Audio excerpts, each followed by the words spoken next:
Hello, good morning बेटा, good morning all of you. आओ sir, emphatic pronoun start करना था। नमस्कार मेरे बच्चे, उम्मीद है आप सबने बहुत अच्छे से रिवाइज कर लिया होगा। हम पर्सनल प्रोनाउन खत्म कर चुके हैं, पजेसिव प्रोनाउन खत्म कर चुके हैं, यूज ऑफ इट खत्म कर चुके हैं। ठीक है, और अब जरा चीजों को आगे देखते हैं। और उससे पहले मेरे बच्चे एक छोटी सी चीज मैं आपको समझा दूं। आप क्या करोगे, जहां तक हमने कल किया था, जहां से हमने कल किया था, ठीक है, हाँ, तो उसी के नीचे आप एक नोट करके लिख लीजिएगा। जहां तक हमने कल किया था उसी के नीचे एक प्यारा सा आप नोट करके लिख लीजिएगा। वो नोट ये है मेरे बच्चे कि एक तो ये इट्स जो होता है, कई बार बच्चा इसमें कंफ्यूज हो जाता है। बच्चे ये जो इट्स होता है ना, ठीक है, हाँ, ये जो इट्स होता है,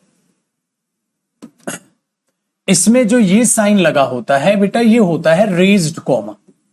अच्छा, रेज्ड कोमे का मतलब, रेज का मतलब मैंने बोला रेज योर हैंड्स, तो आप हाथ को उठा लेंगे।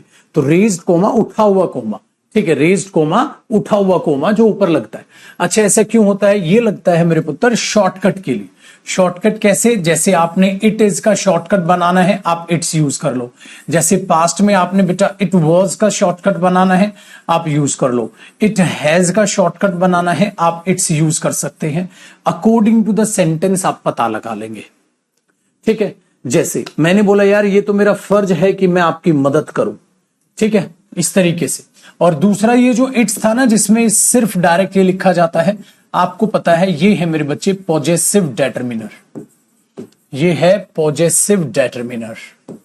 सुन रहा है ना तू, है कि नहीं? जैसे बेटा मैंने बोला it is my duty, it is my duty to help you.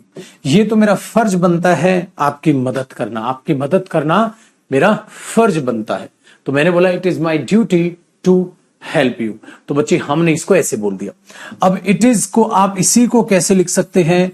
इसी को आप ऐसे लिख सकते हैं बेटा, it's my duty, it's my life. सुना होगा ना गाने, तो वही वाला काम होता है। इट्स माई लाइफ, तो आप बोल देते हैं बेटा इट इज माई लाइफ। ठीक है, वैसे इस तरीके से चीजों को बोला, परखा, समझा जाता है। ठीक है, डन है जी। आ जाओ बेटा। साहिल,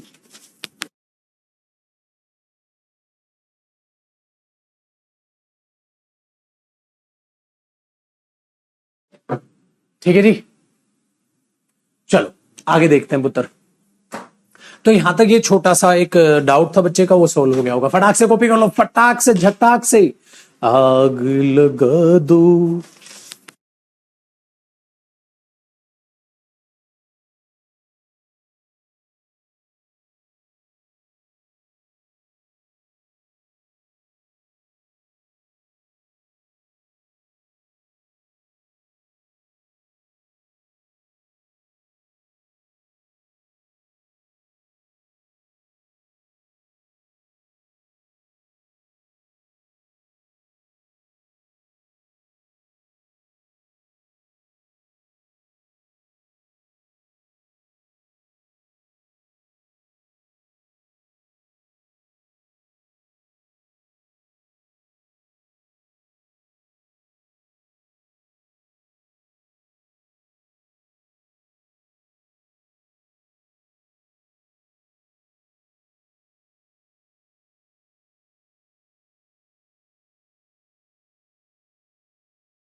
ठीक है जी, चलो बेटा, क्लियर। देखना आगे हम देखते हैं मेरे दोस्त। अब स्टार्ट करते हैं। हमने कहा था हम करेंगे एम्फेटिक प्रोनाउंस। चलो बेटा, इनको समझने की कोशिश करते हैं और चीजों को परखने की कोशिश करते हैं। मेरे साथ साथ आप कॉपी करेंगे बहुत ही अच्छे बच्चों की तरह। सर ये एम्फेटिक प्रोनाउन क्या होते हैं? याद रखिएगा, एम्फेटिक प्रोनाउन यूज किए जाते हैं, ठीक है, एम्फेसाइज करने के लिए। एम्फेसाइज करने का मतलब क्या होता है? चीजों को बढ़ा चढ़ाकर बोलना ना, थोड़ा स्ट्रॉन्ग तरीके से बोलना, उसके लिए एम्फेटिक प्रोनाउन यूज किए जाते हैं बेटा। समझिए, आइए मैं बताता हूं। हाँ बेटा, मैथ्स की क्लास की भी छुट्टी है, जब होगी क्लास पता चल जाएगा, कल शायद हो जाएगी आपकी, ठीक है, जो भी है। एम्फेटिक प्रोनाउंस अगर छुट्टी है तो जैसा है। एम्फेटिक प्रोनाउंस क्या होते हैं बेटा, अब इसको आप ऐसे लिख लोगे, एम्फेटिक प्रोनाउन, या ऐसे ही लिख लो, ऐसे ही लिख लो, दोबारा दो बार क्या लिखोगे, ऐसे लिख लो, emphatic pronouns are used to emphasize a statement, to emphasize a statement. किसी स्टेटमेंट को एम्फेसाइज करने के लिए एम्फेटिक प्रोनाउन यूज किए जाते हैं, इसलिए कई बार इन्हें बेटा एम्फेसाइजिंग प्रोनाउंस भी बोल देते हैं। इनको क्या बोल देते हैं, एम्फेसाइजिंग प्रोनाउंस भी बोल देते हैं, ठीक है, वेरी गुड। अब इन चीजों को अपना दिमाग में एक बार बैठा के देखो। जैसे बेटा मैं एक सिंपल सी बात बोलूं, I shall do this work, चलो इसका रियल मीनिंग आपको समझाता हूं। I shall do this work, बेटा क्या ये सेंटेंस सही है? बिल्कुल सही है, मैं इस काम को करूंगा। अगर मैं इसको ये बोल दूं बेटा, I myself shall do this work, I myself shall do this work, मैं खुद इस काम को करूंगा, मैं खुद इस काम को करूंगा। तो बात को आपने क्या कर दिया, एम्फेसाइज कर दिया, मैं खुद इस काम को करूंगा, ठीक है जी। चलो ऐसी बातें कब बोली जाती हैं रियल लाइफ में, एक बात को आप समझाने की कोशिश करो, बताओ तो जरा, कब बोलते हैं बेटा? जैसे ध्यान से सुनो, जब, चलो चाय का एग्जांपल लेते हैं भाई, आप मेरे पास आए, सपोज आपने एक ऐड देखा होगा, टाटा टी का था, किसका था, एक टीचर है जो अपने स्टूडेंट के घर जाते हैं, जब टीचर बूढ़े हो चुके होते हैं, ठीक है, नौकरी वोकरी लग चुका होता है उसका स्टूडेंट, वो घर जाता है तो बड़ा अमीर हो जाता है उसका बच्चा, तो क्या करता है, तो या तो वाइफ चाय बनाती है या वहां उनकी हेल्प के लिए नौकर चाकर होते हैं वो चाय बनाते हैं। तो जब वो टीचर आए तो उन्होंने प्रणाम किया, और ऐसे ऑफिस से आया था तो ब्लेजर निकाला और शर्ट यूं मोड़ने लग गया, और शब्द देखिए, सर के लिए मैं खुद चाय बनाऊंगा, मैं खुद चाय बनाऊंगा। इसका शब्द ये तब भी यूज किया जाता है बेटा जब नॉर्मल तौर पे आप वो, ठीक है, काम ना करते हो लेकिन आज आप कर रहे हो, मैं खुद उससे मिलने जाऊंगा, मैं खुद आपके लिए ब्रेकफास्ट बनाऊंगा।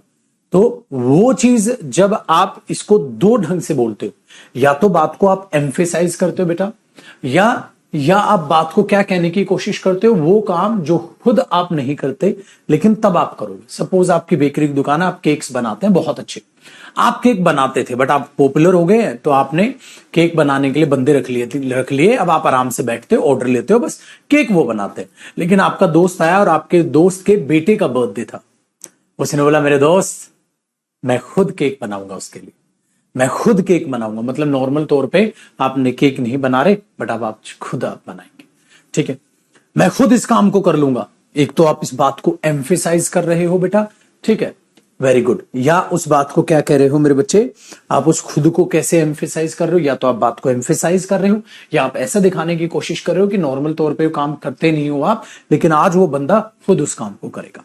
मीनिंग समझ में आया क्या है इनका? क्योंकि पता है क्या होना चाहिए, ध्यान से सुनेगा, क्योंकि जब भी आप किसी चीज को पढ़े उसको रियल लाइफ से रिलेट कर ले। अगर आप उसे रियल लाइफ से रिलेट नहीं करेंगे तो बिल्कुल मजा नहीं आएगा। तो I myself shall do this work का ये फर्क है, ठीक है बेटा। तो इन दोनों का दिक्कत कोई तो नहीं, अब तो समझ आ गया, ये ध्यान रखना इनका ये चीज है। दूसरी बात मेरे बच्चे, हमेशा एक बात को दिमाग में रखिएगा, जब भी आप इसको यूज करते हैं एम्फेटिक प्रोनाउन को, जिसके लिए भी ये यूज हो बेटा, या तो उसके तुरंत बाद कर दो, जस्ट आफ्टर, मतलब जिसके लिए भी एम्फेटिक प्रोनाउन यूज हो रहा है बेटा जी, आप उसके जस्ट आफ्टर उस एम्फेटिक प्रोनाउन को यूज कर सकते हो। तो आई के बाद आपने तुरंत लिख दिया आई माई सेल्फ, ठीक है, शेल डू दिस वर्क। या और बेटा at the end of the statement, at the end of the statement बेटा, आप उसको at the end of the statement भी यूज कर सकते हैं। तो आप इसी सेंटेंस को कैसे लिखोगे? एट द एंड अगर आप यूज करोगे तो उसको ऊपर उठा दो चुटको, आप इसे लिखोगे बेटा I shell do this work, I shall do this work my self, I shall do this work my self. इसका मतलब आपके पास कितनी चॉइसेस हुई? 2 चॉइसेस हुई बेटा। या तो आप उसे जिसके लिए आया उसके तुरंत बाद लिख दो, या आप उसको मेरे पुत्र at the end of the statement लिख दो। ये भी सही है और ये भी सही है। ऐसा नहीं है कि प्रायोरिटी किसे देंगे, दोनों अपनी अपनी जगह सही। हां, ये ध्यान रखिएगा, जब आप ज्यादा एम्फेसाइज करते हैं तो आप जस्ट आफ्टर लिखते हैं, और जब आपको कम एम्फेसाइज करना होता है ये होता है। तो ये क्या तरीका हुआ बेटा? ध्यान से सुनिएगा, ये हो गया emphasizing way. Emphasizing way of speaking. बेटा ये हो गया बोलने का एम्फेसाइजिंग तरीका, कि आप जोर लगा के बोल रहे हो चीज को। और ये हो गया बेटा नॉर्मल वे ऑफ स्पीकिंग। ये क्या हो गया? नॉर्मल वे ऑफ स्पीकिंग, बोलने का एक नॉर्मल तरीका। और ये क्या हो गया? एम्फेसाइजिंग वे। तो ये भी एम्फेसाइजिंग वे है, ये भी एम्फेसाइजिंग वे है। आप ऐसे बोले, आप ऐसे बोले, ये क्या हो गया? Normal way. I shall do this work. लेकिन मेरे पुत्र सही ये भी है और सही ये भी है, सही ये भी है। तो क्या सीखा? चलो वाइंड अप करते हैं। एम्फेसाइजिंग प्रोनाउन का काम होता है सर बात को एम्फेसाइज करना, या ये दिखाना कि नॉर्मल तौर पे आप वो काम नहीं करते, आज खुद आप उस काम को करेंगे। ठीक है। दूसरी बात, कहां यूज करते हैं बेटा इसे? जिसके लिए यूज करें या तो उसके तुरंत बाद या सेंटेंस के एट द एंड आप इसे यूज करते हैं। ठीक है, कॉपी करो इसको।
डन बेटा, चलिए।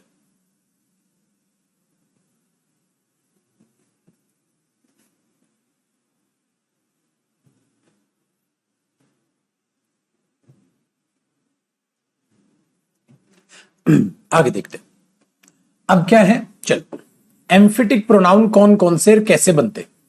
देखो बेटा, जब आप एम्फिटिक प्रोनाउंस की बात करते हैं तो सिंगुलर के लिए आप सेल्फ लगाते हैं, और बेटा प्लूरल के लिए आप सेल्फ्स ऐड करते हैं। जैसे आपने यूज किया बेटा हिमसेल्फ, हर सेल्फ, साथ साथ कॉपी रखिएगा, माई सेल्फ, और आपने यूज किया बेटा इट सेल्फ। ठीक है, ये आपने यूज किया सिंगुलर के लिए। अगर प्लूरल की बात करें बेटा, आप मेरे भाई यूज कर लेते हैं देमसेल्व्स, अवरसेल्व्स। आप प्लूरल के लिए यूज कर रहे हो, तो सिंगुलर के लिए आ गया, प्लूरल के लिए आ गया। ठीक है, आगे सुनिएगा। जब आप दोनों को यूज करते हैं तो यहां पर एक प्यारी सी बात बनती है, वो यू की मैं वो सेपरेट कराऊंगा अभी।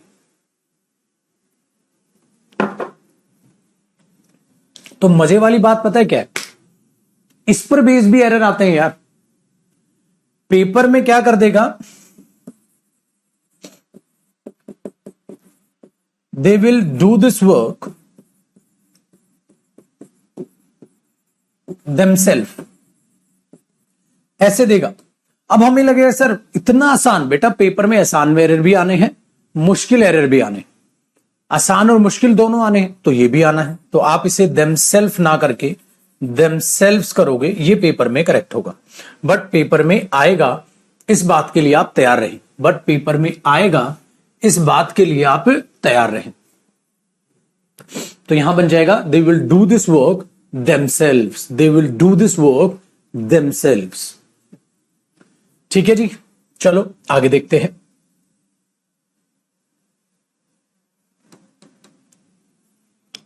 ये वाली चीज एक नोट लिखिएगा। नोट लिखने वाली बात क्या है बेटा, एक होता है योर सेल्फ, ये होता है बेटा सिंगुलर, वेरी गुड।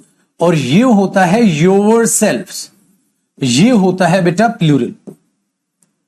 कहानी में बदलाव है, क्योंकि मैंने हर एक लिखवाया, बट मैंने क्या नहीं लिखवाया बेटा, योर का नहीं लिखवाया। योर सेल्फ भी होता है और योर सेल्फ्स भी होता है। तो योर सेल्फ और योर सेल्फ्स में क्या फर्क है, ठीक है, वो यहां पर एक बार देखने की कोशिश आपने करनी। ऊपर वाला रह गया, ये ले बेटा कॉपी कर ले।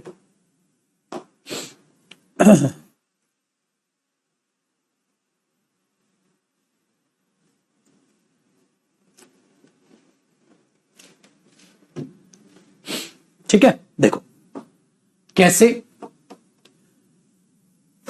सिंपल सी चीज, according to the sentence, according to the sentence.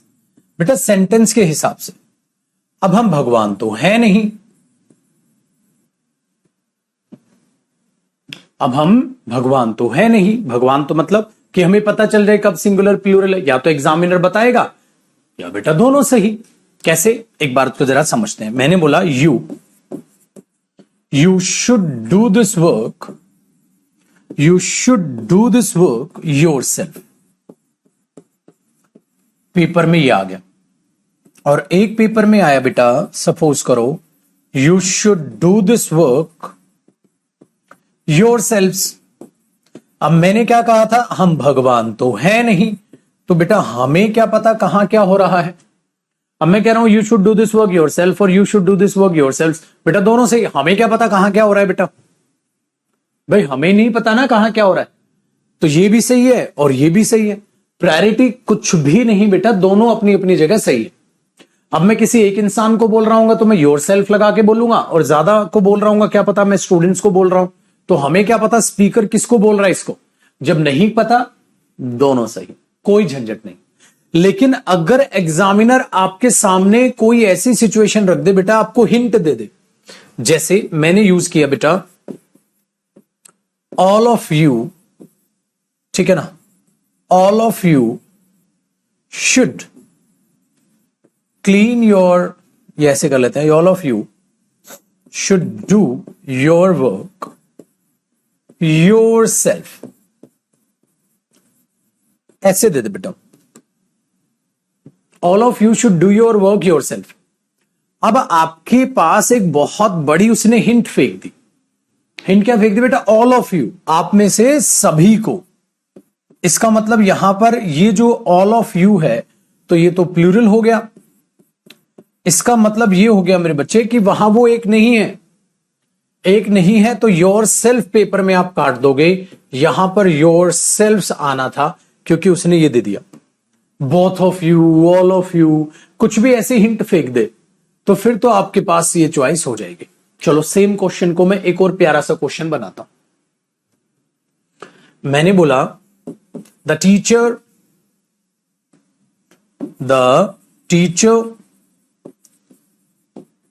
said to the students, the teacher said to the students, you should do your work yourself. ऐसे दे दे बेटा, सोचो जरा क्या है कहानी। अब बताओ यहां पर क्या गड़बड़ हो गई?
जी मजा, बहुत बढ़िया।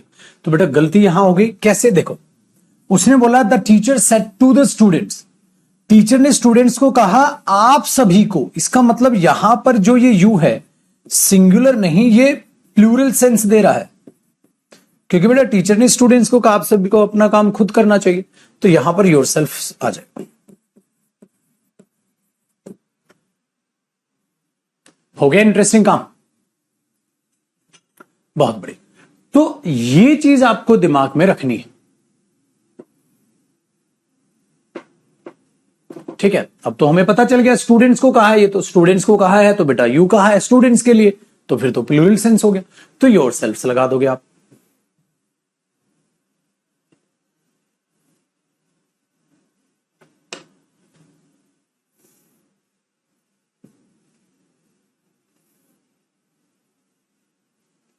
ठीक है जी,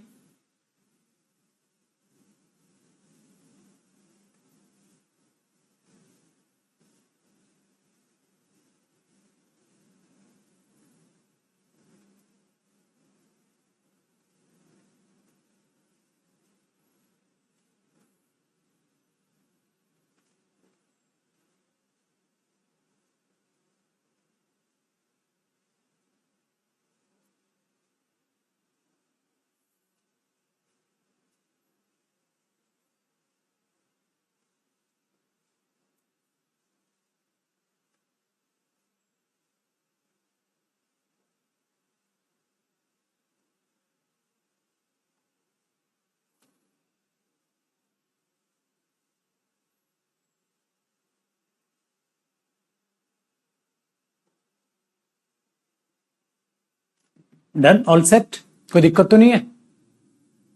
चलो आगे बढ़ते हैं बेटा। देखिए, एक दो चीजों में जब भी आप इन चीजों को ऐसे देखते हैं ना, तो इनको समझे। दूसरा बेटा, एक इटसेल्फ का एग्जांपल आपको दिखे था। देखो, बच्चों के लिए इटसेल्फ यूज हो जाता है, नॉन लिविंग थिंग के लिए इटसेल्फ यूज हो जाता है। सपोज कीजिए आपको एक पेन रोड पर गिरा हुआ मिला, आप इंग्लिश क्या बनाओगे? I found it on the road. मुझे तो ये रोड पर मिला था, I found it on the road, मुझे तो रोड पर मिला था। अब भाई साहब, किसी ने बोला नहीं नहीं तूने चोरी किया, आपने नहीं नहीं मुझे रोड पर ही मिला था, मुझे रोड पर खुद से ही मिला था। मतलब बेटा मेरा कोई हाथ नहीं था, ये खुद से ही रोड पे मिला था, मतलब मेरी कोई इंटेंशन नहीं थी, ना तो इसे ढूंढने की, ना इसे चोरी चकारी करने की, है ना? तो आप क्या बोलोगे? I found it on the road, I found it on the road itself. I found it on the road itself, I found it on the road itself मतलब मेरी कोई इंटेंशन नहीं थी, सो मेरी कोई भी इंटेंशन नहीं थी। I found it on the road itself, मुझे ये रोड पर ही मिला था, मुझे ये रोड पर ही मिला था। I found it on the road itself, मुझे रोड पर ही मिला था, मेरी कोई इंटेंशन नहीं थी। तो I found this pain on the road, I found this pain on the road itself, मुझे रोड पर ये पेन रोड पर ही मिला था। तो बेटा इन दोनों में ये फर्क है, सही ये भी है, सही ये भी है। इटसेल्फ आ गया, खुद से ही रोड पर मिला था, मतलब मैंने चोरी नहीं किया है। जब आप बात को ऐसे एम्फेसाइज करते हैं तो भी आप इसे ऐसे बोलकर चल सकते हैं, I found it on the road itself. ठीक है जी, पक्का, वेरी गुड बेटा, बिल्कुल पेन भी लिख सकते हो बच्चा। तो इस तरीके से आप जो एम्फेसाइजिंग प्रोनाउंस हैं उनको यूज करके चलते हो।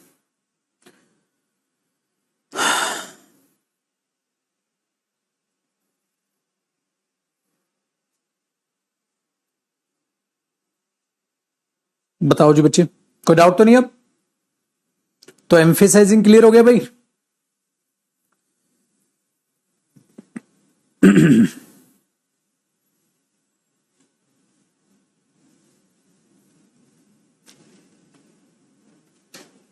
डन, चलो अब आगे बढ़ते हैं।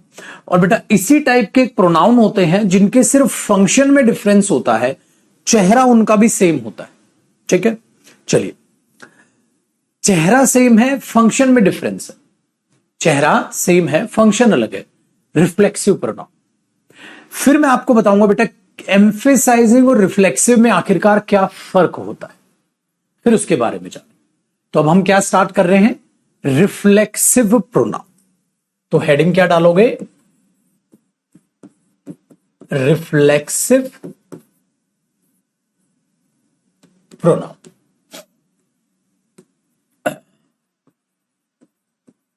रिफ्लेक्सिव प्रोनाउंस, ये रिफ्लेक्सिव प्रोनाउन क्या होते हैं सर? चलो बेटा डीपली जानते हैं। अगर मैं आपके बचपन की बात करूं तो आपने इन्हें बहुत गंदे तरीके से रटा होगा, बहुत गंदे तरीके से रटा होगा। ठीक है, कैसे रटा हो बेटा? इट सिंगुलर होता है ना, तो इट सेल्फ कैसे हो सकता है? देमसेल्व्स हो जाएगा ना, इट सेल्फ अगर करोगे तो प्लूरल उसका। ठीक है, तो इट सेल्फ होगा, इट सेल्फ नहीं होगा। ठीक है बेटा, चलिए ध्यान से सुनिए। मैंने बोला बेटा रिफ्लेक्सिव प्रोनाउन आपने बचपन में कैसे रटा? ये कुछ वर्ब हैं, इनके साथ रिफ्लेक्सिव प्रोनाउन आता है, इंट्रोड्यूस, अवेल, ऐसे रटते थे ना आप, एंजॉय, है कि नहीं? तो इस तरीके से आप वर्ब्स की लिस्ट रटते थे और रिफ्लेक्सिव प्रोनाउन को याद कर लेते थे। आज इसके एक्चुअल मीनिंग को समझेंगे और ढंग से इसे परखेंगे, फिर आपको कोई रटने की जरूरत नहीं है बेटा, और इसको बहुत अच्छे लेवल पे आप समझ पाओगे। सबसे पहले तो रिफ्लेक्सिव प्रोनाउन दिखते कैसे हैं, एक बार इस पर निगाह डाल लेते हैं और कॉन्सेप्ट वाइज कराता हूं। एक काम करता हूं, इसको मैं लिखता हूं कॉन्सेप्ट वाइज, ताकि थोड़े छोटे छोटे पॉइंट्स अलग अलग निकल सके। सबसे पहली बात तो सर ये रिफ्लेक्सिव प्रोनाउंस दिखते कैसे हैं? ये बेटा बिल्कुल सेम दिखते हैं। कैसे? जैसे आप बात करेंगे अगर सिंगुलर की, तो सारे के सारे सेल्फ वाले सिंगुलर होंगे, himself, itself, herself, my self, और बेटा योर सेल्फ। अब आप समझ जाओगे, योर सेल्फ दोनों में आएगा। अगर प्लूरल की बात करें तो सारे के सारे सेल्फ्स वाले, यानी कि देमसेल्व्स, आवरसेल्व्स और योरसेल्व्स। अब योरसेल्फ कब होगा वो मैंने बता दिया, लेकिन अब पता है फर्क क्या है बेटा? फर्क ये है कि हम रिफ्लेक्सिव प्रोनाउन से देख, अरे सर ये तो एम्फेटिक प्रोनाउन भी होते हैं, ये तो एम्फेटिक प्रोनाउन भी होते हैं। मैंने बोला बिल्कुल बेटा, बट दोनों में क्या है? फंक्शन में पक्का फर्क है। 100% दोनों के फंक्शन में कोई फर्क होगा। अब उसको जानेंगे आसानी से, जरा बात को बड़े ध्यान से सुनने की कोशिश करिएगा। यहां तक होगा बेटा, रिफ्लेक्सिव प्रोनाउन दिखते ऐसे, मतलब सेम एम्फेटिक की तरह, बट दोनों के काम में फर्क है। आज वो काम जानते हैं क्या फर्क है। ये पहला कॉन्सेप्ट क्या था? रिफ्लेक्सिव प्रोनाउंस बता दिए मैंने क्या होते। दूसरा देखो बेटा, रिफ्लेक्सिव प्रोनाउंस का मतलब क्या होता है। देखो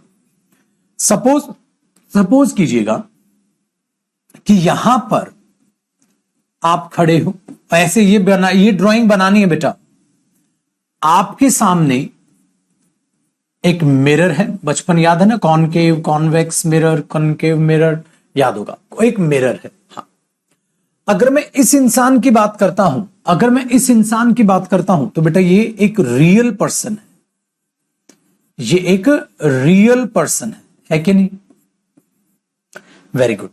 अब अगर ये रियल पर्सन मेरे बच्चे इस मिरर में देखेगा तो क्या इस रियल को रियल नजर आएगा या उसका रिफ्लेक्शन नजर आएगा? तो आपने बोला सर रिफ्लेक्शन नजर आएगा, रियल कैसे नजर आ जाएगा? बेटा तुम शीशे में देख रहे हो और तुम्हें तुम ही नजर आ जाओ, ओहो, ये तो बेटा फिर आखिरी दिन होगा। सपोज करो तुम छोटे से बच्चे थे, जब तुमने एक टेडी बियर लिया और टेडी बियर को यूं भाई साहब हक करके सो रहे हो आप, लग जा गले कि फिर ये हंसी रात हो ना हो, आपने गले लगा और टेडी बियर ने भी आपको गले लगा लिया, खत्म, टाटा बाय बाय। मतलब मैं ये कह रहा हूं आपने उसे गले लगाया और उसने भी आपको गले लगा ले, भाई साहब अंत है ये चीजों का, क्योंकि non living thing sir living की तरह कैसे रिएक्ट कर सकती है? खत्म। वही चीज यहां है बेटा, रियल जब एक स्टेटमेंट में आ चुका हो तो दूसरी जगह भी वो रियल कैसे हो सकता है?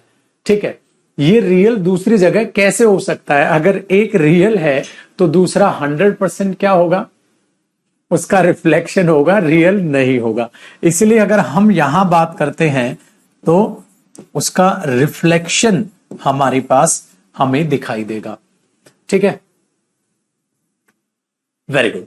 तो हमने यही चीज यहां देखनी है, जब सेंटेंस में एक रियल आ चुका हो और हमें खुद को ही बताना हो कि मैं खुद के लिए गिफ्ट खरीदूंगा, ठीक है, मैं खुद के लिए अच्छी अच्छी बातें बोलूंगा, कुछ भी आप ऐसा बोल रहे हो, मैं खुद को इंट्रोड्यूस करूंगा, ठीक है, वेरी गुड। तो जब आप इस तरीके से बातों को बताने की आप कोशिश करेंगे तो आप क्या कहेंगे? आप बोलेंगे यार, ठीक है, आप बोलेंगे यार ये तो रिफ्लेक्शन हुआ। हाँ बेटा, ये रिफ्लेक्शन ही रिफ्लेक्सिव प्रोनाउन है।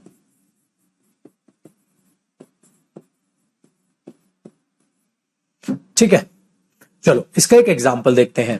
मैंने बोला बेटा, इसी के साइड में आप कहीं भी कॉपी कीजिएगा, आई सो मी या I saw myself in the mirror. मैंने मिरर में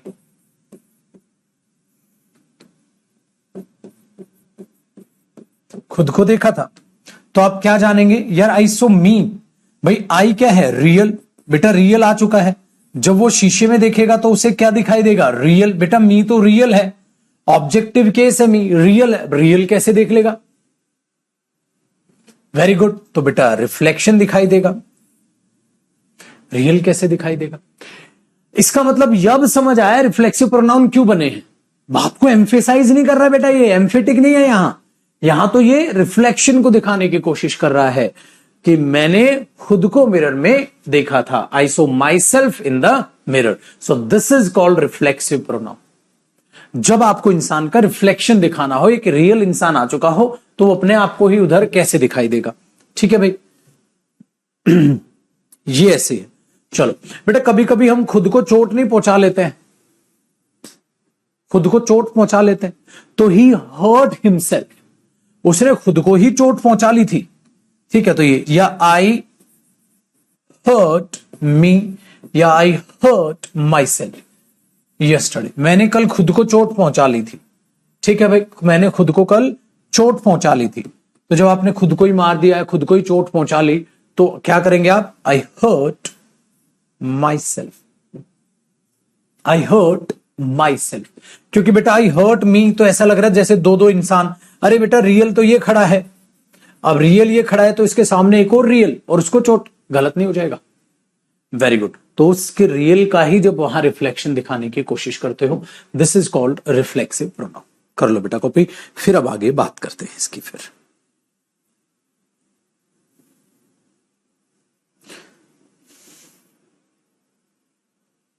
ठीक है जी,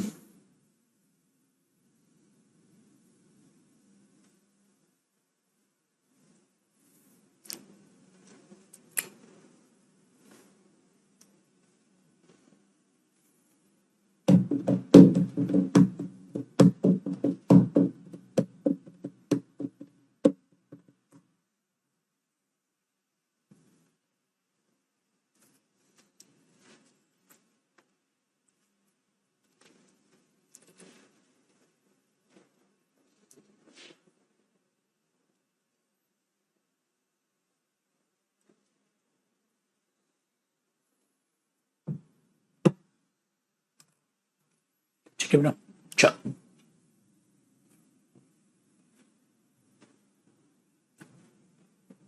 तो ये रिफ्लेक्सिव प्रोनाउन आपके दिमाग में बैठा।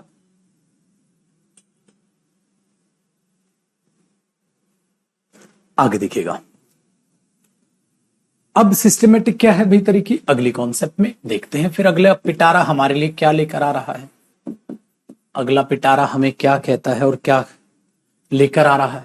ठीक है, देखना बेटा, अगर आप बहुत ध्यान से समझो तो रिफ्लेक्सिव प्रोनाउन आपको समझ आ गया क्या हो रहा है क्या नहीं हो रहा है। लेकिन जो चीज मैं आज आपको बताने वाला हूं आपको बहुत अच्छी लगेगी रिफ्लेक्सिव प्रोनाउन के बारे में, बड़ी ध्यान से सुनेगा बेटा। देखो क्या कि जब आप रिफ्लेक्सिव प्रोनाउन की बात करते हैं, एरो लगाइएगा और यहां पर मैं कुछ लिखूंगा, आप गैप आप भी छोड़ दीजिएगा, यहां से छोड़ दीजिएगा और एग्जाम्पल लिखिएगा। देखो बेटा, अगर मैं एक बात लिखता हूं, आई एट एन एप्पल, मैंने एक एप्पल खाया था, तो आप शायद एक बात भूल गए। क्या भूल गए कि बेटा ये वर्ब है, हां एट, और एन एप्पल क्या है, उसका ऑब्जेक्ट है। भाई खाया था, क्या खाया था, एक एप्पल खाया था, तो जो वर्ब को एक्सप्लेन करता है वो क्या होता है, ऑब्जेक्ट होता है। चलो अगर मैं ये कहूं I saw my self in the mirror, दोबारा लिखना बेटा, I saw my self in the mirror, मैंने खुद को शीशे में देखा था। अच्छा मैंने देखा था, किसको देखा था बेटा, खुद को देखा था, पता ना, मैंने खुद को शीशे में देखा था, तो मैंने देखा था, किसको देखा था, खुद को देखा था। तो आपको नहीं लग रहा बेटा ये सो वर्ब है, हां तो ये वर्ब का आपको ऑब्जेक्ट नहीं लग रहा है,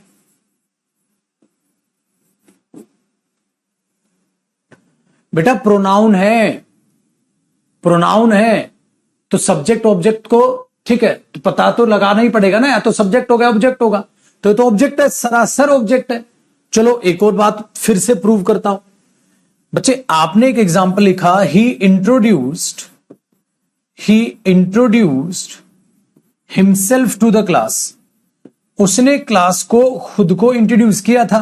बोलते नहीं भाई, चलो बेटा अपने आप को इंट्रोड्यूस करो, आप अपने बारे में बताते हैं। ठीक है भाई साहब, मैं मनोज हूं, मैं गुटखा खाता था, अब मेरी जिंदगी परिवार वालों पे बोझ बन चुकी है, मुझे कैंसर है, अब मेरे गला काटना पड़ेगा कैंसर को हटाने के लिए।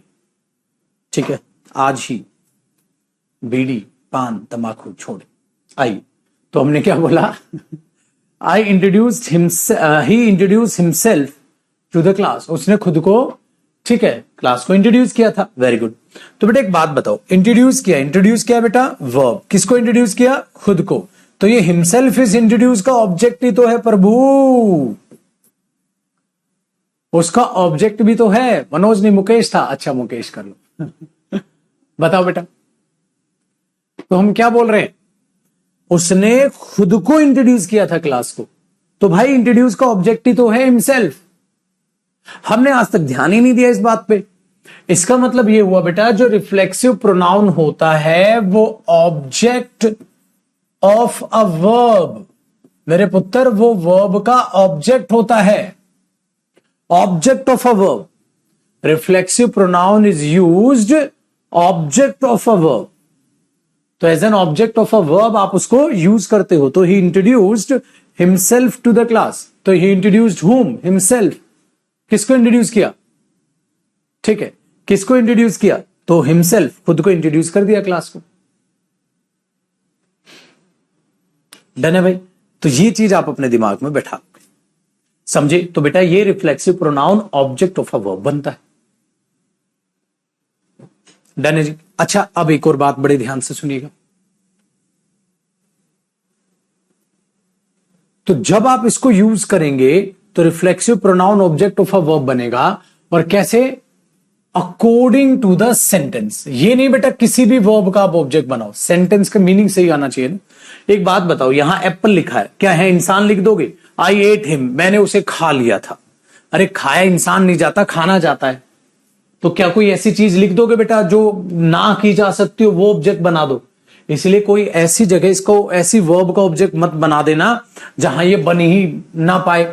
जैसे आई एट माई सेल्फ, क्या इस सेंटेंस का कोई अर्थ है बेटा?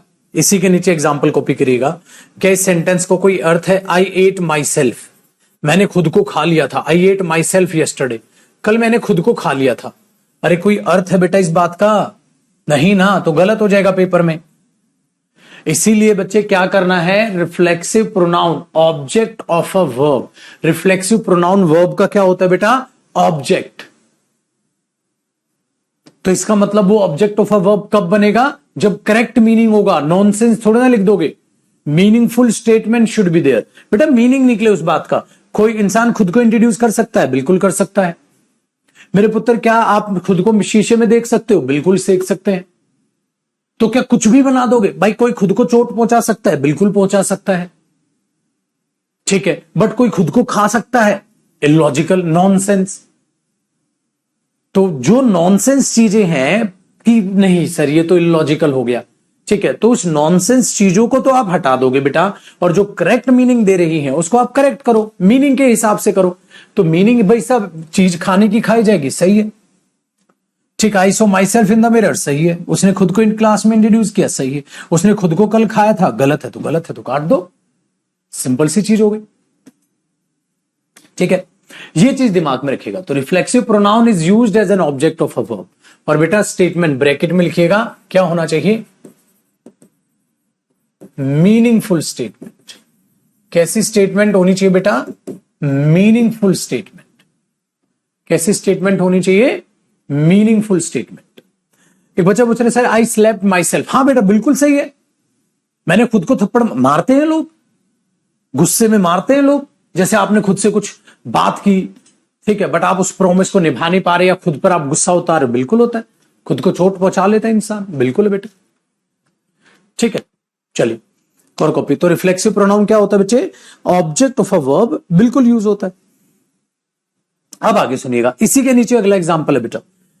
कई बार बच्चा क्या सोचता है कि जब रिफ्लेक्सिव प्रोनाउन वर्ब का ऑब्जेक्ट की तरह वो जब यूज होता है तो जरूरी नहीं है बेटा उस वर्ब में खाली वही ऑब्जेक्ट यूज होता हो, ऐसा नहीं। चलो एक बात बताओ, ये मेरी क्लास है, तो मैंने बोला यार मैं अपने दोस्त को आप लोगों से इंट्रोड्यूस करा देता हूं, आजा मेरे भाई, और मैंने उसको इंट्रोड्यूस कराया, बिल्कुल हो सकता है बेटा।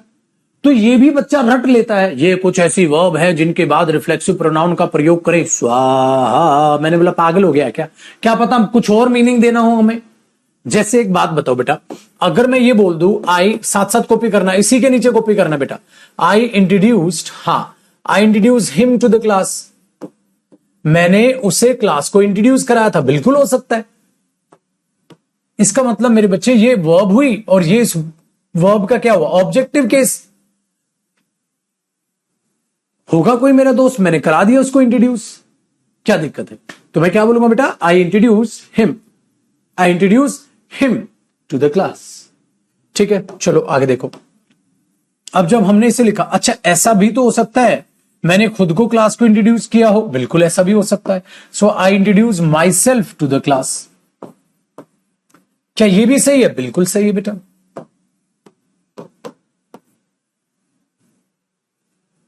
क्या ये भी सही है? बिल्कुल सही है जी।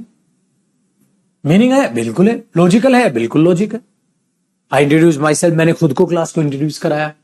आई am going to introduce myself, I am going to introduce my friend, है ना, मैं अपने दोस्त को इंट्रोड्यूस कराने वाला हूं, मैं खुद को इंट्रोड्यूस कराने वाला हूं, बिल्कुल सही है। तो जो भी चीज लॉजिकल होगी बिल्कुल सही है। अब लेकिन एक बात बताओ बेटा, यहां तो इसका ऑब्जेक्ट हिम था, किसी और को इंट्रोड्यूस कराया। अब यहां पर वर्ब किसको इंट्रोड्यूस कराया? खुद को ही इंट्रोड्यूस कराया। जब खुद को ही इंट्रोड्यूस कराया तो माई सेल्फ अपने आप में इसका वर्ब का क्या हो गया? ऑब्जेक्ट हो गया। माई सेल्फ इस वर्ब का क्या हो गया? ऑब्जेक्ट हो गया, ठीक है, वेरी गुड। मैन ईटर्स जो होते हैं, आदमियों को जो खाते हैं बेटा, वो आदमियों को खाते हैं, खुद को नहीं खाते। कई ऐसे भी हब्सी लोग होते हैं जो खुद को भी खाते हैं, बिल्कुल, बट दीज आर एक्सेप्शंस। यहां पेपर में जा रहे हो, वरना तो फिर बांध लो, फिर तो टेडी बियर भी हक कर लेगा भूतिया मूवी में, फिर तो सब सही है बेटा, फिर तो कुछ गलत ही नहीं है, टेंशन क्यों पालते हो? बस एक साल फेल हो जाओगे, अगले साल अपने आप समझ आ जाएगा क्या नॉनसेंस होती है। दिक्कत ही नहीं, दिक्कत ही नहीं है कोई। तो क्या समझे मेरे बच्चे? अरे कुछ भी नहीं पुत्र जी, रिफ्लेक्सिव प्रोनाउन जब आपको खुद का सेंस देना होता है यूज होता है, और वर्ब का ऑब्जेक्ट होता है। सिंपल सी चीज है, वर्ब का ऑब्जेक्ट होता है। डन है भाई, वर्ब का ऑब्जेक्ट होता है।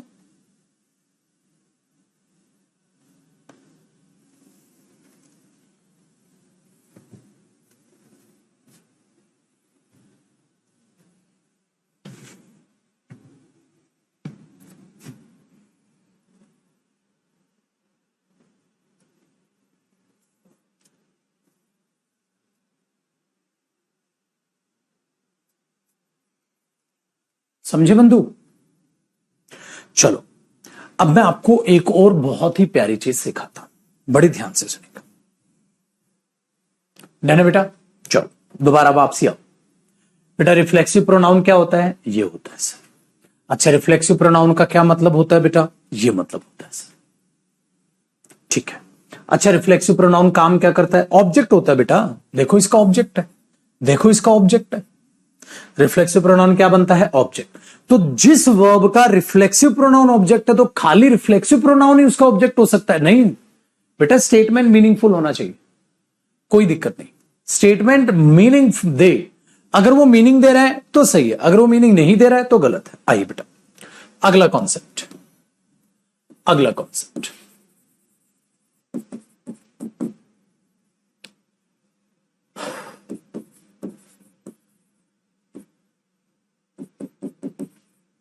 रिफ्लेक्सिव प्रोनाउन,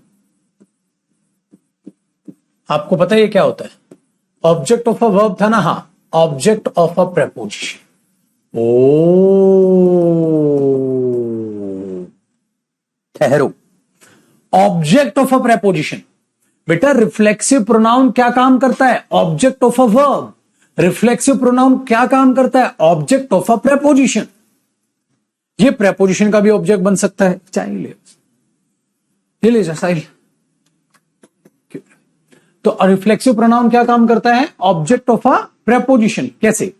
जैसे मैंने आपको एक स्टेटमेंट बोल रहा हूं, जरा गौर फरमाइएगा। स्टेटमेंट है पुत्र जी,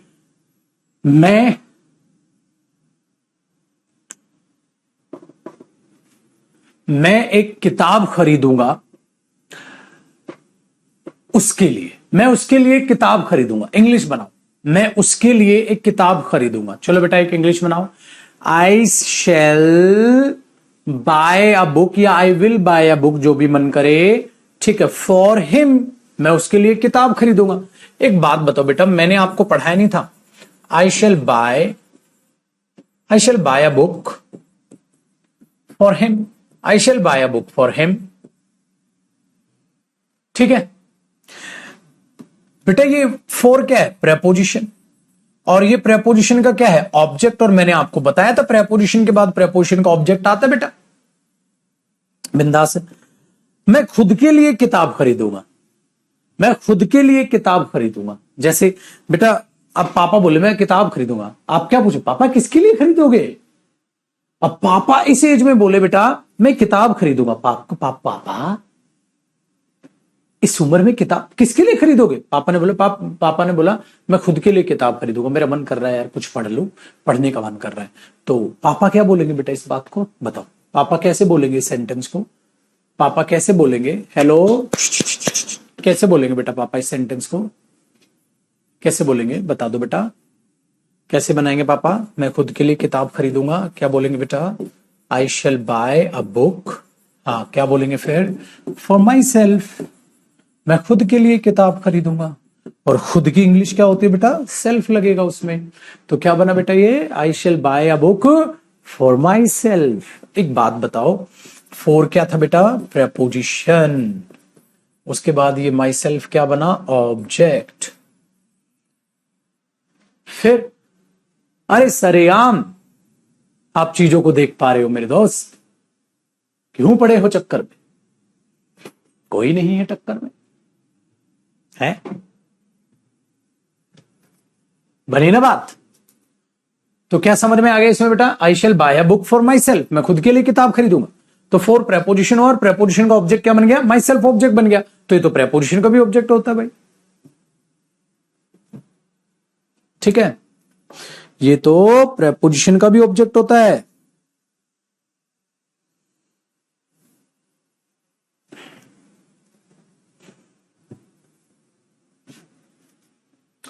टा ta-da ta-da ta-da ta-da ta-da.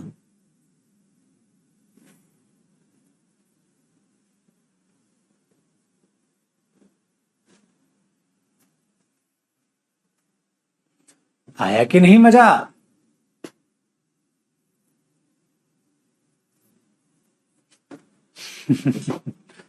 मजा आ गया ना? यही तो बेटा, अरे हमेशा सीखने में मजा आता है। जिसको स्ट्रगल करने में मजा आ जाए ना, तो बड़ी अच्छी बात है। नौकरी लगने के बाद मुझे भी आप जैसी बॉडी बनानी है। सचिन बहुत बढ़िया बेटा, तूने खाली तो ये लिखता ना मुझे आप जैसी बॉडी बनानी है, तो मुझे बुरा लगता। तूने लिखा ना नौकरी लगने के बाद, ये बात मुझे अच्छी लगी, क्योंकि शौक चीजें पूरी करो नौकरी लगने के बाद, पहले नहीं। हाँ क्या बात है, इतनी फास्ट सर्विस दे रहा था कैसे? अच्छा वो वाला, वो लड़का स्टूडेंट था ये, कोई पता है कहाँ गया वो? नहीं, जो कल एक रखा है मैंने, वो कहाँ है? नहीं आया? अच्छा पूछता हूँ। चलो जी, कल एक मैं बेसमेंट में गाड़ी लगा के गाड़ी से उतरा, तो गार्ड ने बोला सर एक बच्चा आपसे मिलना चाहता है। मैं बोला ठीक है बुलाओ। तो उस बच्चे को बुलाया, मैंने बोला बताओ बेटा। कहता सर कुछ काम चाहिए था। मैंने बोला क्या हो गया? कहता सर परिवार की हालत ठीक नहीं है, और परिवार में कोई भी नहीं है, सिर्फ मैं हूं और मेरे पिताजी हैं, ठीक है, बाकी माँ थी वो गुजर गई। अभी मैंने जो है पेपर दिया है, हेड कांस्टेबल के भी एग्जाम हुए हैं बेटा, हेड कांस्टेबल का पेपर दिया है और उम्मीद है मेरा नंबर आ जाएगा।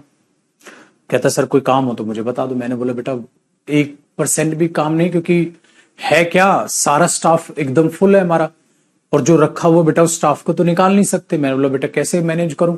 अब जो रखा हुआ है उसको निकालू तो बहुत बुरा होगा, और मैं तो बिल्कुल भी नहीं कर पाऊंगा, क्योंकि आप लोग खुद देखते मैं तो स्टाफ के साथ बहुत अटैचमेंट है मेरी। तो मैंने बोला बेटा क्या करूं फिर? कहता सर कुछ भी काम दे दो। मैंने बोला बेटा कुछ भी नहीं है। तो मैंने सोचा चल कोई बात नहीं, तो एक काम कर।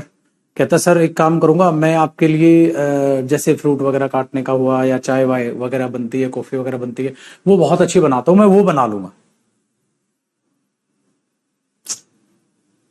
मैंने बोला यार आप तो लड़का कह रहा है। मैंने बोला चल कोई नहीं बेटा, तो आजा मेरे साथ आजा। मैंने बोला ठीक है। अब ये बात मैं तुम्हें क्यों बता रहा हूं? ये बात मैं तुम्हें इसलिए बता रहा हूं मेरे भाई कि अभी जो स्थिति है ना, जो स्टूडेंट स्ट्रगल कर रहा है ना, उसने अपनी चॉइस एकदम खत्म कर रखी है। उसके लिए कोई काम छोटा, उसके लिए कोई काम बड़ा नहीं है मेरे दोस्त। उसने अपनी चॉइस एकदम नील कर रखी है, एकदम जीरो, क्योंकि उसका फोकस कहीं और है। और एक और मैंने बताया होगा, एक जो ये कहानी राकेश सर ने भी आपको सुनाई होगी, पेंट करने वाला बच्चा बना था, ठीक है, इनकम टैक्स इंस्पेक्टर। एक कहानी मैंने तुम्हें बताई थी, जो हमारा बैच चेकर था एक स्टूडेंट मुखर्जी नगर में, वो इनकम टैक्स इंस्पेक्टर बना था, ठीक है। और ये बच्चा है बेटा, मैं ये कह रहा हूं उसका स्ट्रगल देखिए आप। मैंने कह रहा कि वह हेड कांस्टेबल लगेगा जॉब की, भाई चलो हेड कांस्टेबल तक कैसे रोक दूंगा मैं उसे एसआई की तैयारी कराऊंगा, हेड कांस्टेबल तक कैसे रोक दूंगा? मैं तो उसे और मोटिवेट करूंगा, चल बेटा अब एसआई का फॉर्म भर। तो एक नौकरी लगने के बाद उसका जो कॉन्फिडेंस हो आगे बढ़ेगा। और दूसरी बात बेटा, चॉइस मतलब इच्छाएं ना जीरो कर रखी हैं, एकदम जीरो इच्छाएं हैं। कहता आपका मन क्या करता था? तो मन, मेरा मन कुछ नहीं करता, नौकरी लगने के बाद करेगा, फिलहाल अपने मन को गोली मार दो। हम लोगों को देख लो बेटा, अब क्रिकेट विकेट खेलना चालू किया हमने, जब कुत्तों की तरह मेहनत की, नाम बनाया, आप लोगों में नाम हो गया, ठीक है, बच्चे रेकमेंड करने लग गए, थोड़ा बहुत कमा ली इज्जत, थोड़ा बहुत पैसा कमा लिया, थोड़ी सी सेफ्टी आई, तब खेलना चालू किया बेटा। कि साला शौक कब से था? जवानी से।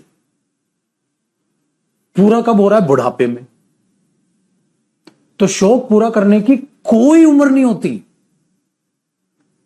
कोई भी उम्र नहीं होती। तो जो जो आपने शौक पाले हुए, आप घूमने जाएंगे, आपका मन होगा बाइक लेने का, आपका मन होगा, ठीक है, अच्छे अच्छे कपड़े पहनने का, आपका मन होगा अच्छी जगह जाके खेलने का, जो भी आपकी हॉबी, जो भी आपका शौक रहा, ठीक है, आपका मन होगा बढ़िया सा म्यूजिक सिस्टम लगाओ, घर में बड़ी स्क्रीन हो, ठीक है, जो भी आपका मन प्यारा सा रहा हो, उसकी कोई उम्र नहीं होती।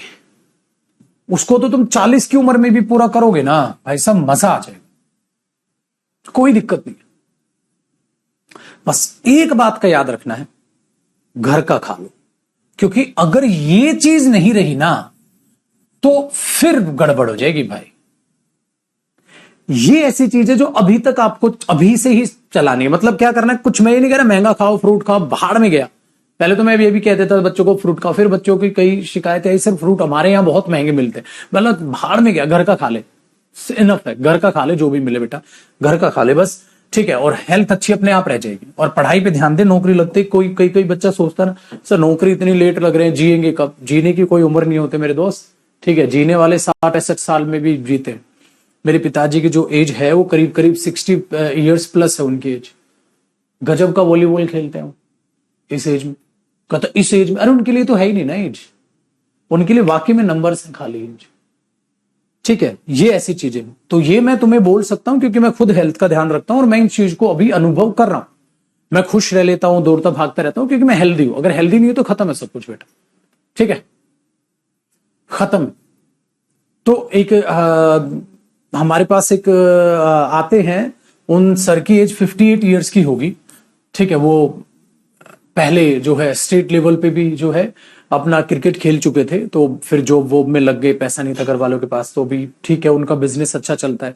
58 की एज है, क्रिकेट खेलने आते हैं भाई साहब, गजब की बैटिंग करते हैं, गजब की बैटिंग करते हैं 58 की एज में, मस्त बोला, ठीक है। चलो उम्मीद करता हूं आपको ये चीजें समझ आएंगी। नौकरी लोगो, फिर आराम से शौक पूरे करना बेटा। शौक पूरे करने के लिए परमपिता परमात्मा ने बहुत लंबी उम्र दी हुई है। चलिए आगे देखते हैं। तो मैंने बोला भाई I shall buy a book for myself और I shall buy a book for him. तो मतलब किसी भी चीज को, ठीक है, किसी भी चीज को आप कहीं भी लगाओ, रिफ्लेक्सिव प्रोनाउन मस्त मोला अकॉर्डिंग टू द मीनिंग, कहीं भी लगाओ। प्रेपोजिशन का ऑब्जेक्ट बन सकता है, वर्ब का ऑब्जेक्ट बन सकता है। दूसरा पॉइंट हुआ, एक कॉन्सेप्ट और लिखिएगा बेटा। इस कॉन्सेप्ट में क्या है? रिफ्लेक्सिव प्रोनाउन, हां, subject of a verb, not possible। चलिए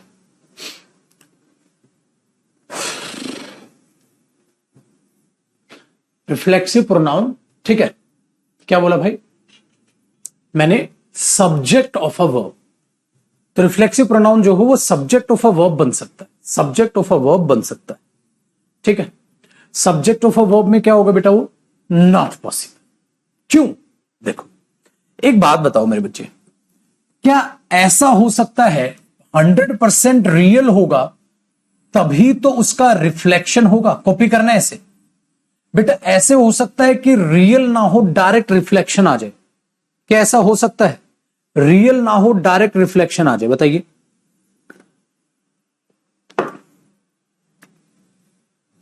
रियल ना हो, डायरेक्ट रिफ्लेक्शन आ जाए, illogical.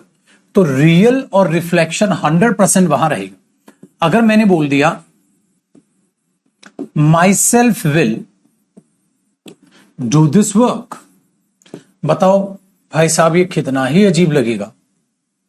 My self will do this work, बताइए क्या लग रहा है आपको?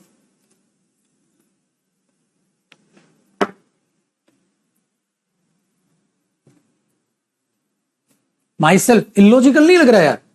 रिफ्लेक्शन इस काम को करेगा, गलत। तो आप इसको कैसे लिखोगे बेटा? I will do this work, I will do this work, I. या आप इसे क्या से लिख सकते हो बेटा? I myself will do this work. लेकिन एक बात मैं आपको समझाऊं, बात समझने वाली ये है, आप ऐसे लिखोगे तो बच्चा सोचता है सर बन तो गया ये subject, I myself will do this work, ये सब्जेक्ट बन तो रहा है, आप तो ये सोच रहे हो ये सब्जेक्ट नहीं बन रहा बेटा, सब्जेक्ट यही है, हाँ सब्जेक्ट यही है। तो ये क्या है, ये तो अब एम्फेटिक प्रोनाउन हो गया बेटा, रिफ्लेक्सिव कहां बचाइए, मैं खुद इस काम को करूंगा, ये तो एम्फेटिक हो गया, क्योंकि एम्फेटिक मैंने बताया था ना सब्जेक्ट के तुरंत बाद यूज हो सकता है, लेकिन सब्जेक्ट ये नहीं है बेटा, सब्जेक्ट अभी भी है, तो इसलिए ये भी सही है ये भी सही है, एम्फेटिक को हटा दो तब भी सही है, लगा दो तब भी सही। अब तो ये एम्फेटिक प्रोनाउन बन गया, अब ये भी कराया आपको, तो ये चीज अपने दिमाग में आपने रखनी।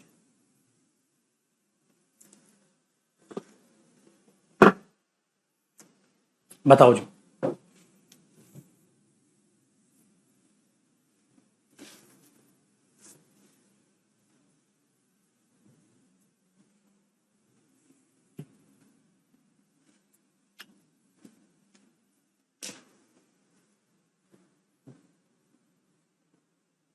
हो गया ना काम, बेहद आसान हो गया। विल नहीं शैल है बेटा, आई के साथ शैल विल दोनों लगा सकते, फिलहाल इतना देखिए, मॉडल से जब होंगे तब बताओ, आसान है। चलो भाई, तो अभी रिफ्लेक्सिव प्रोनाउन खत्म नहीं हुआ है, कल करेंगे बेटा इस पे आगे बातचीत, अभी खत्म नहीं हुआ है, तो इससे आगे हम कल पढ़ेंगे, ठीक है। क्या लिख दूं इस पे, क्या लिखे यार इस पे, रुको,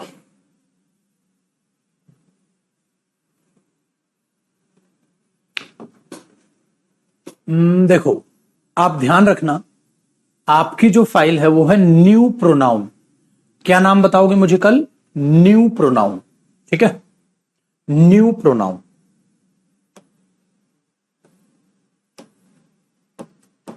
न्यू प्रोनाउन से ये फाइल सेव आपकी। चलो बेटा बाय बाय, टेक केयर, खुश रहें आबाद रहें, ठीक है, और पढ़ाई लिखाई करते रहें। अब मुलाकात आपसे कल सुबह होगी, अभी यूट्यूब की क्लासेस रोकी हुई है मैंने, थोड़ा सा प्रैक्टिस बुक आपके एकदम फिनिशिंग पे है, और अक्टूबर 30 अक्टूबर तक मुझे चाहिए वो बुक, तो आपकी इसी मंथ एंड तक वो किताब आ जाएगी, तो उसकी मैं लगा पड़ा हूं, अभी यूट्यूब की क्लास इस वजह से रुकी हुई। कल कोशिश करूंगा, हो सकता है सुबह 9:30 बजे मैं यूट्यूब पे क्लास ले लूं, है ना, कल सुबह 9:30 बजे टेंस की प्रैक्टिस करा दूं, ऐसा हो सकता है, तो कल सुबह 9:30 बजे हम टेंस की प्रैक्टिस कर ले, ऐसा कर सकते हैं, ठीक है। चलो बेटा bye bye, take care, bye मेरे पुत्र।